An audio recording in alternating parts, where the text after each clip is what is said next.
নমস্কার বন্ধুরা, জয়ার পাকশালাতে সবাইকে স্বাগত। আজকে আমি ছাতুর পরোটা করে দেখাবো। রেসিপিটি পুরো দেখার অনুরোধ রইল। এই ছাতুর পরোটা করার জন্য আমি এখানে আটা ব্যবহার করছি। আপনারা ময়দা ব্যবহার করতে পারেন বা আটা ময়দা মিশিয়েও করতে পারেন। এখানে 1 বাটি নিলাম, তারপরে 2 বাটি নিলাম, 3 বাটি আমি আটা নিলাম। এই আটার মধ্যে এবারে আমি 1 চামচ নুন দিয়ে দিলাম আর 1 চামচ সাদা তেল দিয়ে এটা খুব ভালো করে মেখে নিলাম।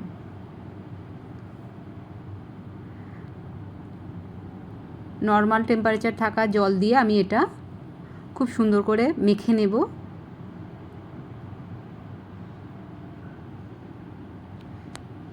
এটা মাখা হয়ে গেছে।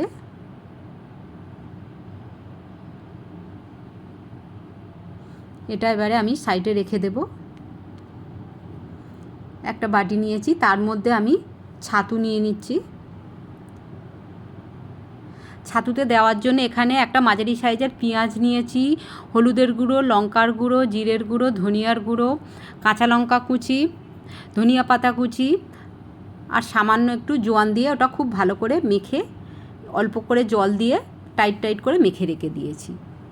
এখানে আটা থেকে আমি লেচি কেটে নিচ্ছি।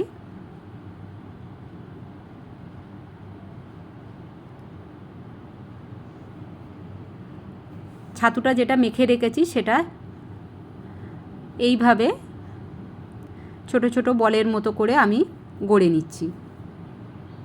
এইভাবে যদি বলগুলো গড়ে রাখা যায় তাহলে যখন আমি আটার মধ্যে পুরটা এটা দেব তখন দিতে সুবিধা হবে। সমস্ত বলগুলো হয়ে গেছে। এবারে আমার এদিকে লেচি কাটাও হয়ে গেছে। লেচির মধ্যে লেচি একটা নিয়ে নিয়েছি, নিয়ে এইভাবে বাটির শেপে এটা করতে হবে।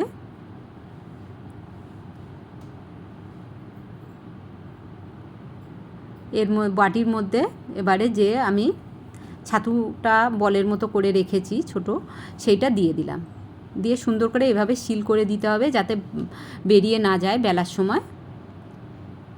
আমি একটু আঙুল দিয়ে সুন্দর করে প্রেস করে এটা চারদিকে করে দিয়ে দিলাম। এইভাবে আমি সবগুলো গড়ে নেব। আরও একটা এইভাবে করছি। পুরটা বেরিয়ে গেলে দেখতে বা খেতে দুটো কোনোটাই ভালো লাগে না। ওই জন্য একটু ভালোভাবে এইভাবে পুরটা এর মধ্যে দিয়ে দিতে হবে যাতে কোনোভাবে বাইরে না চলে আসে। এগুলো করা হয়ে গেছে। আমি এবারে বেলে নিচ্ছি। অল্প একটু আটা নিলাম, নিয়ে হালকা হাতে একটু বেলে নেব। বেশি চাপ দেওয়া যাবে না, দিলে আবার ফেটে বেরিয়ে যেতে পারে।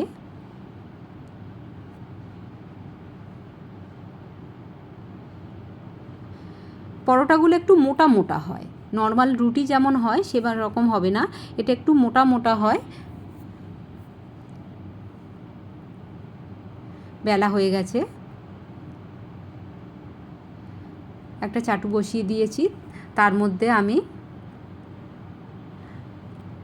পরোটাটা দিয়ে দিলাম। আমি দু পিঠ প্রথম হালকা হালকা করে শিখে নেব।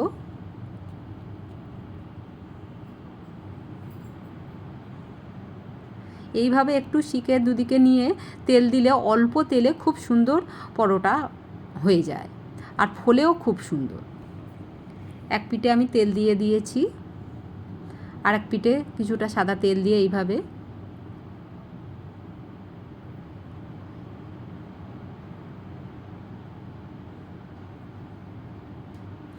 এটা টিফিন বা ডিনার হিসাবে দুটোতেই খুব সুন্দর লাগে।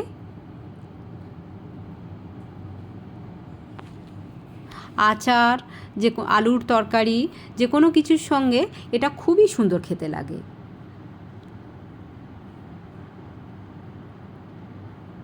এইভাবে একটু প্রেস করে করে দিলে ফুলে ফুলে উঠছে।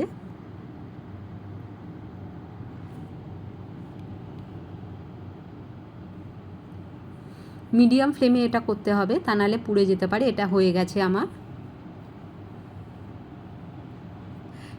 রেসিপিটি ভালো লাগলে লাইক, শেয়ার, এবং সাবস্ক্রাইব করতে ভুলবেন না। পাশে থাকা বেল আইকনটি প্রেস করে দেবেন। আমার নেক্সট ভিডিওর নোটিফিকেশান সবার আগে আপনার কাছে পৌঁছে যাবে। আমি একটা পরোটা এভাবে কেটে দেখাচ্ছি, দেখুন ভিতরটা কত সুন্দর, পুরো পুড়ে ঠাসা। এইভাবে বানান আর অবশ্যই কমেন্ট বক্সে জানান আপনাদের কেমন লাগলো।